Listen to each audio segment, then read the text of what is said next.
What's up, YouTube? Reeling here with you guys. I'm showing you guys how to set up for the upcoming pink season here on the Puyallup River.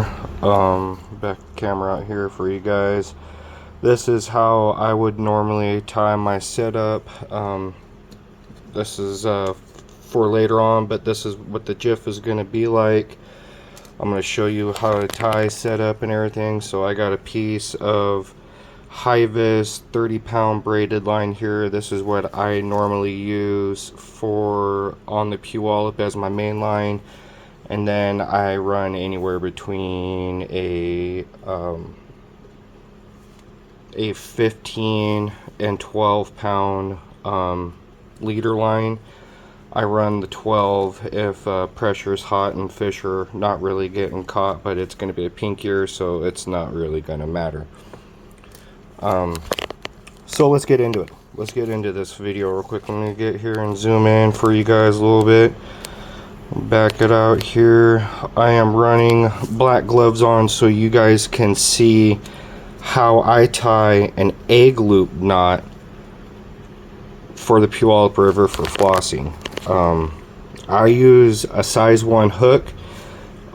It's all up to preference what size you want to run. I run a size 1 because that's what I use for my setup, because I'm dialed in with what I'm using, and it gets me in there with the fish, and I'm fishing.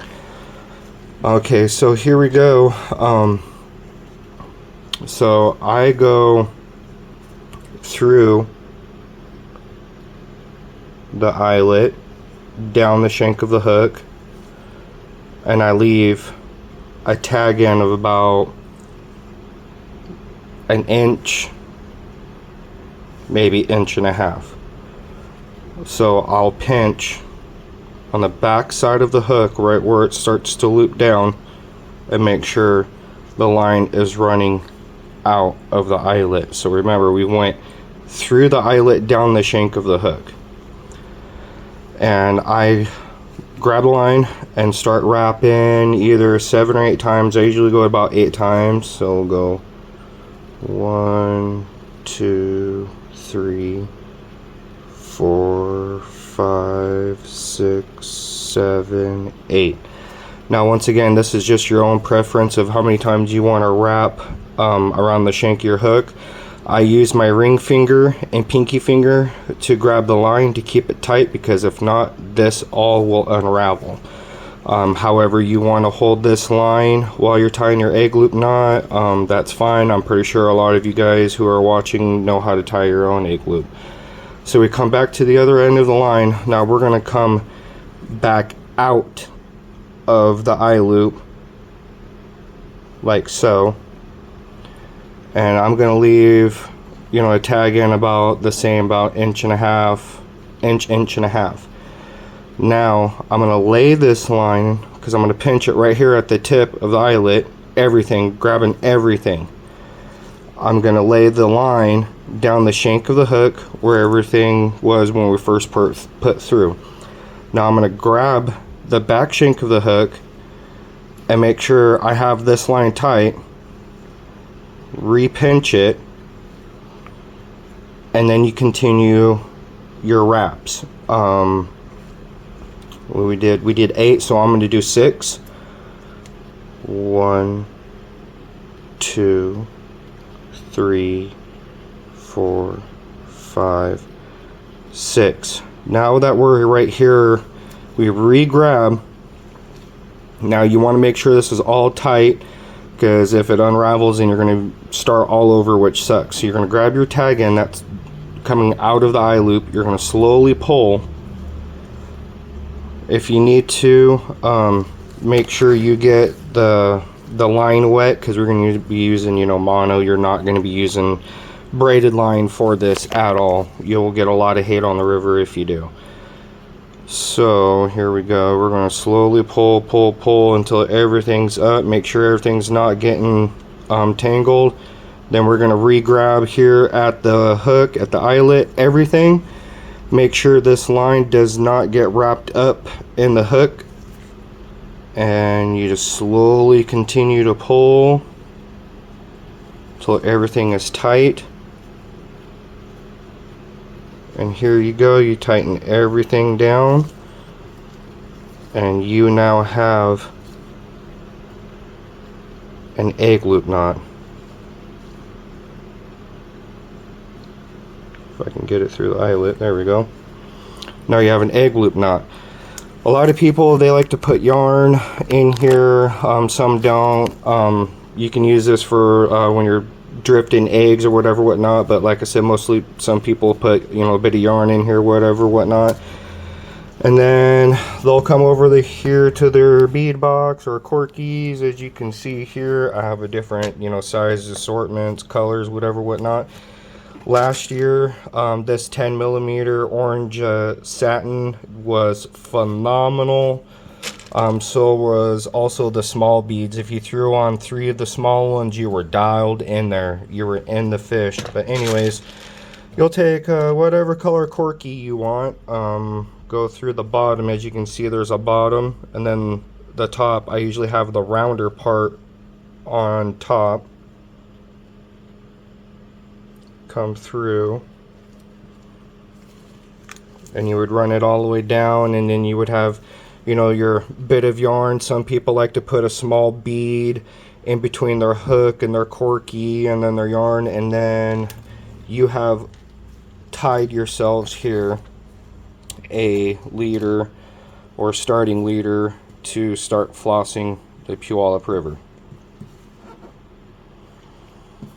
So now that we have made our lure, or not our lure, but our leader for flossing the Puyallup River, I'm gonna get back into here so I can show you guys what's going on. So now we have our leader. Okay, it is a barbless fishery, single barbless hooks. I know there's some guys out there that that will fish with barbed hooks. That's your ticket, not mine. I usually tell people to pinch their barbs if I snag, or we tangle up or snag into each other, to pinch their barb. Most of the time I'll get people like, oh, I didn't know that, you know, I didn't pinch the barb. Bullshit. You tied the hook. You know you pinched it or not. Don't lie. Anyways, pinch that barb. Get it down there. I'm trying to do this two-handed, but offset with the camera here. There we go. I think I got it that time. But anyways, get your barb pinched. So now that we have our barb pinched, you're going to get a barrel swivel. You're going to tie your barrel swivel to your leader. No fancy knots, you know, just I'm going to tie a regular fisherman's knot here.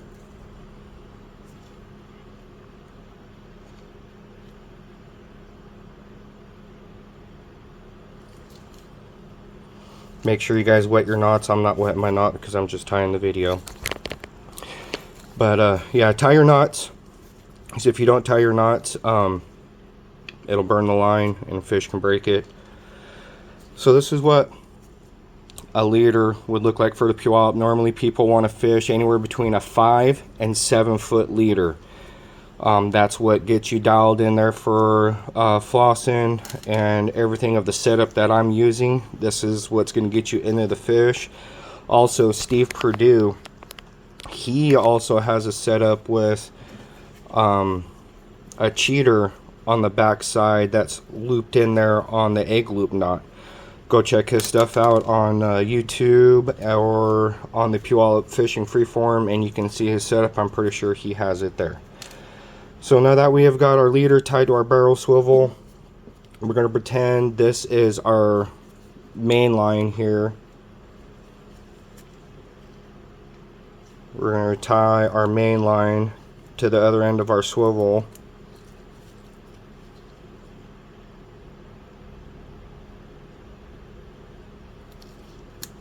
Oops, see how it broke?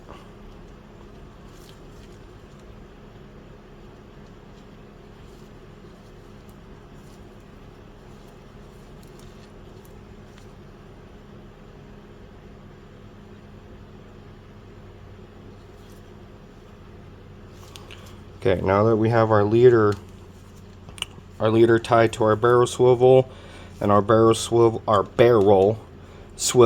tied to our main line.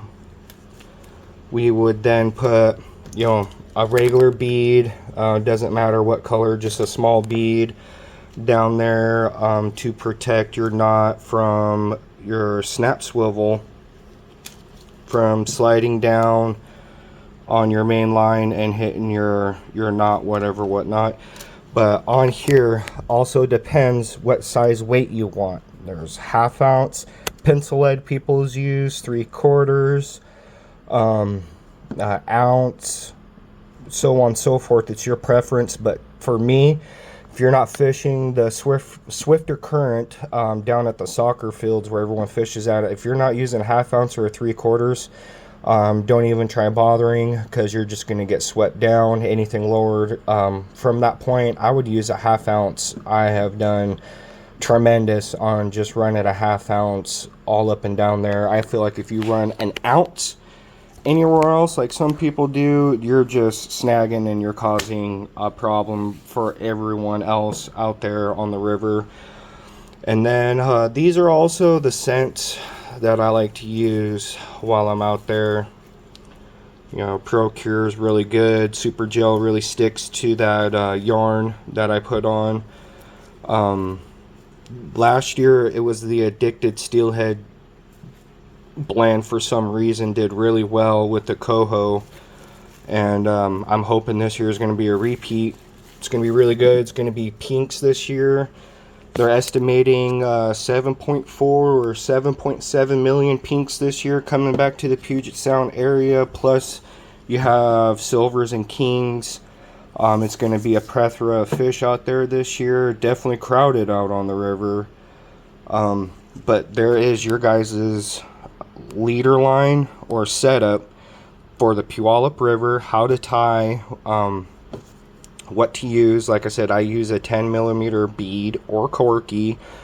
It's, like I said, it's up to people's preference. You know, I have smaller sizes, you know, when it gets pressured out there, so on and so forth. It's just up to your guys' discretion what you guys want to use. I use a #1 size hook. People use up to 1/0, 2/0, so on and so forth when you're flossing out there. But I always coincide the size bead or corky that you're floating with the size hook you're using to keep it just barely floated. You only want it like maybe 6 inches or so, maybe a foot off the bottom for flossing fish. They're on the bottom. Some are going to be up top, whatnot, but it's going to be a pink here. They're going to be everywhere. But you want to coincide the hook with the corky, because it will determine if you're in the right lane for flossing the fish or not, or the right depth to be flossing fish or not, to be in the strike zone. Also watch that geometric pressure. Make sure it's set for 24 hours before you go out. If it's flexing real bad, it's going to be tough fishing out there. But yeah, this is your guys' setup for the Puyallup River. Make sure barbs are hooked. Next video I will produce and come out with will be talking about river etiquette and what to expect when you're looking for a spot to fish, what to expect when you go down there on the river looking for a spot, and how you should treat people, or what you should do if the person next to you hooks onto a fish. So until then, tight lines. See you later, guys.